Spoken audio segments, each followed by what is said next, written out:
आप देख रहे हैं सत्यहिंदी.com। एक नजर अब तक की सुर्खियों पर। कांग्रेस नेता प्रियंका गांधी ने भी बीजेपी नेताओं के संविधान बदलने वाले आरोपों पर पलटवार किया है।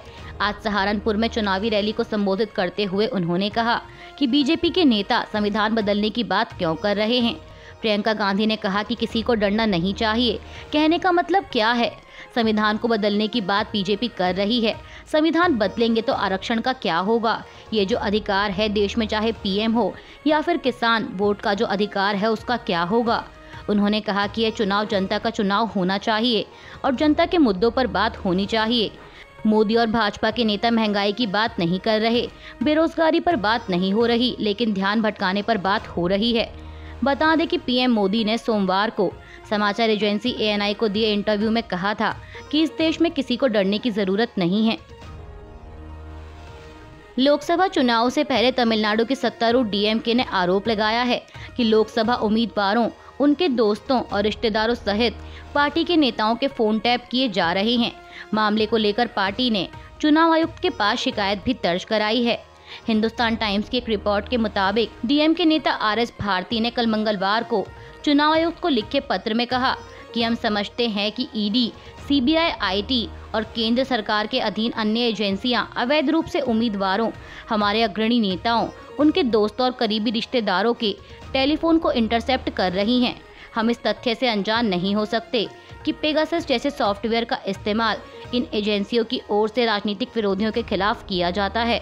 उन्होंने कहा कि जांच एजेंसियां चुनाव प्रचार में गैर स्तरीय खेल का मैदान बनाने के लिए फोन टैप करने के लिए अवैध सॉफ्टवेयर का उपयोग कर रही थीं।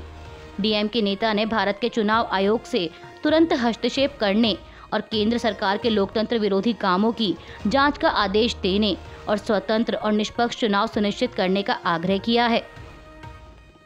कांग्रेस ने अभी तक उत्तर प्रदेश की 2 हॉट सीट्स अमेठी और रायबरेली पर पत्ते नहीं खोले हैं। ऐसे में सभी की निगाहें इस बात पर टिकी हैं कि इन सीटों से कांग्रेस किसे अपना उम्मीदवार बनाएगी। इस बीच जब राहुल गांधी से अमेठी से चुनाव लड़ने का सवाल पूछा गया तो इस पर उन्होंने जवाब दिया कि ये भाजपा वाला सवाल है। बहुत अच्छा। उन्होंने कहा कि पार्टी की CEC की टीम ये फैसला करती है कि कौन कहां से चुनाव लड़ेगा और मुझे जो भी आदेश मिलेगा मैं उसका पालन करूंगा। आपको बता दें कि दोनों ही सीटें कांग्रेस का गढ़ मानी जाती हैं, लेकिन पिछले यानी 2019 के लोकसभा चुनाव में अमेठी से बीजेपी ने जीत दर्ज की थी। पश्चिम बंगाल की सत्तारूढ़ TMC ने लोकसभा चुनाव के लिए अपना घोषणा पत्र जारी कर दिया है। पार्टी ने सोशल मीडिया प्लेटफॉर्म पर एक पोस्ट साझा की जिसमें लिखा गया कि हमें लोकसभा चुनाव 2024 के लिए अपना घोषणा पत्र जारी करते हुए खुशी हो रही है। दीदी की शपथ के साथ हम हर भारतीय को रोजगार की गारंटी, सभी को घर, मुफ्त LPG सिलेंडर, किसानों को MSP, SC, ST और OBC छात्रों को स्कॉलरशिप देने की कसम खाते हैं।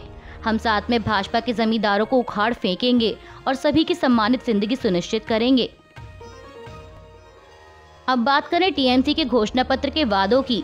तो घोषणा पत्र में CAA कानून को निरस्त करने और NRC को लागू न होने देने का वादा किया गया है। साथ ही पूरे देश में कहीं भी समान नागरिक संहिता को लागू नहीं करने का भी वादा किया गया है।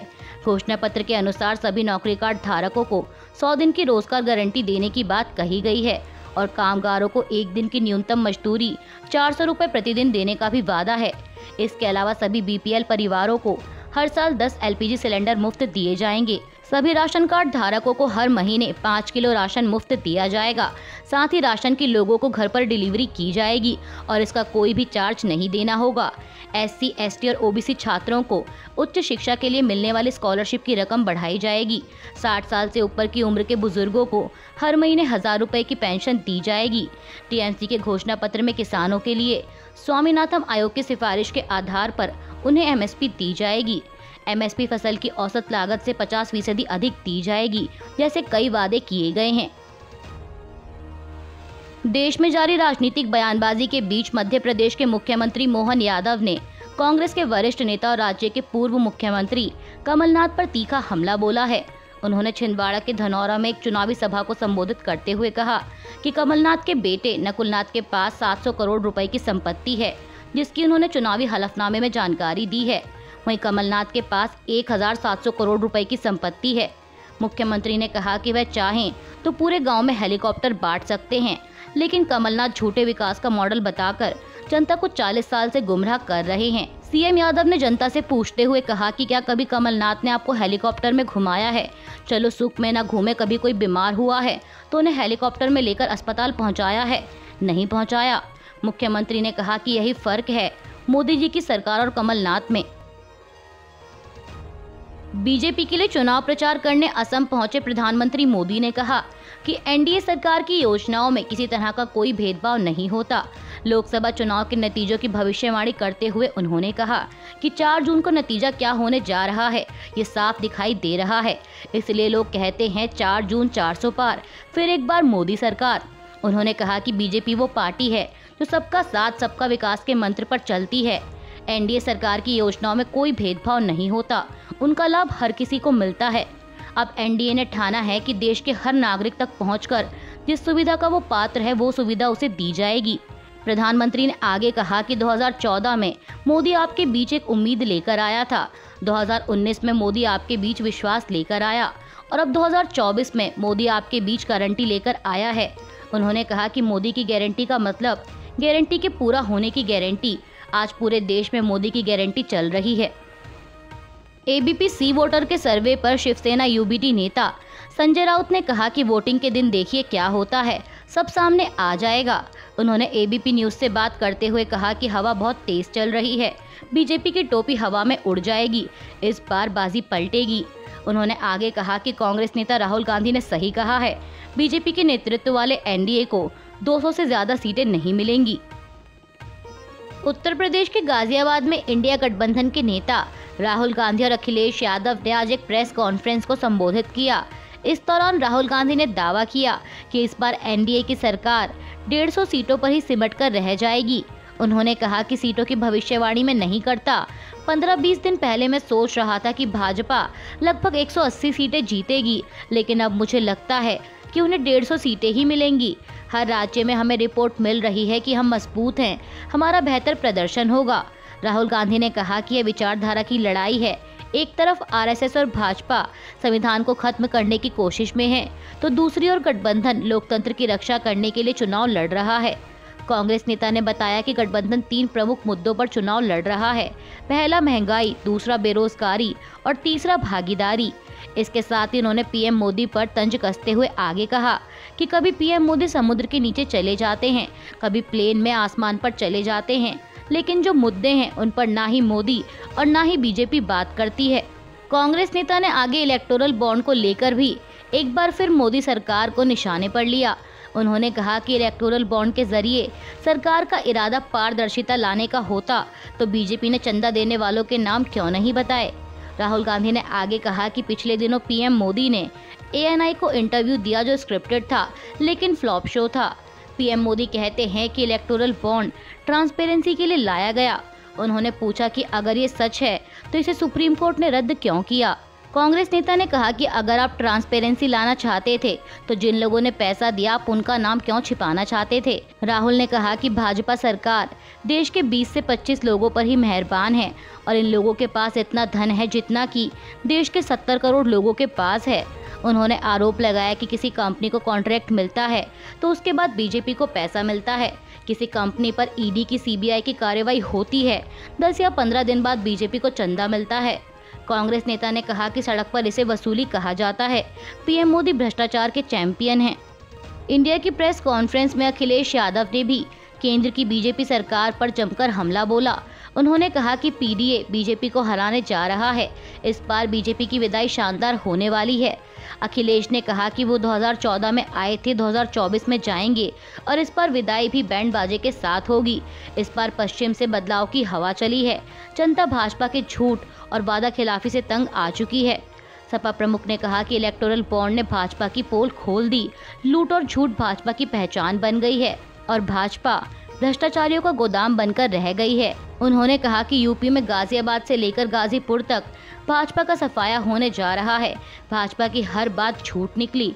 न किसान की आय दोगुनी हुई, न युवाओं को रोजगार मिला। विकास के वादे भी अधूरे हैं। चुनाव प्रचार में जुटे प्रधानमंत्री मोदी अपने कई चुनावी सभाओं के दौरान ये कह चुके हैं कि जनता ने जो पिछले 10 सालों में देखा है वो सिर्फ एक ट्रेलर है, पिक्चर अभी बाकी है। वहीं प्रधानमंत्री मोदी की इसी टिप्पणी पर टीएमसी सांसद कल्याण बनर्जी ने तंज कसा है।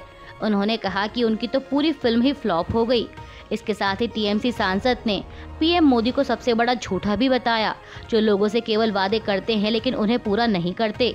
एक चुनावी कार्यक्रम को संबोधित करते हुए कल्याण बनर्जी ने कहा कि उनकी पूरी फिल्म फ्लॉप हो चुकी है। टीएमसी नेता ने कहा कि आप तो ट्रेलर में ही फेल हो गए, ये फिल्म नहीं चलने वाली। मोदी की फिल्म अब बाजार में नहीं चल रही। इस नकली अभिनेता को वोट ना दें, वह केवल विदेश जाते हैं और लोगों से हाथ मिलाते हैं। इसके साथ ही उन्होंने प्रधानमंत्री से अपने घर गुजरात वापस जाने को कहा। ओडिशा में संबलपुर लोकसभा सीट से बीजेपी सांसद नितेश गंगा देव की पत्नी अरुंधति देवी और उनके बेटे नमन गंगा देव कल मंगलवार को सत्तारूढ़ बीजेडी में शामिल हो गए हैं। बताया जा रहा है कि भाजपा ने संबलपुर से अपने मौजूदा सांसद का टिकट काटकर उनकी जगह केंद्रीय मंत्री धर्मेंद्र प्रधान को टिकट दिया है और साथ ही नितेश गंगा देव को किसी विधानसभा क्षेत्र से भी टिकट नहीं दिया गया। अब ऐसे में इस बीच सूत्रों का मानना है कि बीजेडी आलाकमान विचार कर रहा है कि नितेश गंगा देव की पत्नी अरुंधति देवी या फिर उनके बेटे को देवगढ़ विधानसभा सीट से मैदान में उतारा जाए, जिसका प्रतिनिधित्व इस समय बीजेपी के सुभाष पाणिग्राही कर रहे हैं। माना जा रहा है कि इससे बीजेडी आलाकमान देवगढ़ के साथ साथ संबलपुर लोकसभा सीट पर भी अपनी स्थिति मजबूत करने की कोशिश में है। दरअसल आपको बता दें कि देवगढ़ विधानसभा सीट संबलपुर निर्वाचन लोकसभा क्षेत्र का एक हिस्सा है। आम आदमी पार्टी ने लोकसभा चुनाव के लिए आज एक वेबसाइट लॉन्च की है, जिसका नाम आपका राम राज्य रखा गया है। पार्टी नेता सौरभ भारद्वाज और जैस्मिन शाह ने एक प्रेस कॉन्फ्रेंस के दौरान यह वेबसाइट लॉन्च की। दिल्ली सरकार में मंत्री आतिशी ने बताया कि केजरीवाल सरकार के कामकाज के बारे में जानकारी देने के लिए आपका राम राज्य वेबसाइट शुरू की गई है। राम राज्य की अवधारणा को हम दिल्ली और पंजाब में लागू कर रहे हैं। हम इस वेबसाइट के जरिए आम आदमी पार्टी के जनहित के कार्यों को देश और दुनिया में पहुंचाना चाहते हैं। वहीं पार्टी सांसद संजय सिंह ने कहा कि सीएम अरविंद केजरीवाल के राम राज्य की अवधारणा में कोई भेदभाव नहीं है, कोई छोटा बड़ा नहीं है और सभी के हित में काम करने का विचार है। इसी को ध्यान में रखते हुए रामनवमी के अवसर पर आम आदमी पार्टी की लोकसभा अभियान वेबसाइट आपका राम राज्य लॉन्च की गई है। लोकसभा चुनाव के लिए जेजेपी ने हरियाणा की गुरुग्राम सीट पर सिंगर राहुल यादव फाजिलपुरिया को अपना उम्मीदवार घोषित किया है।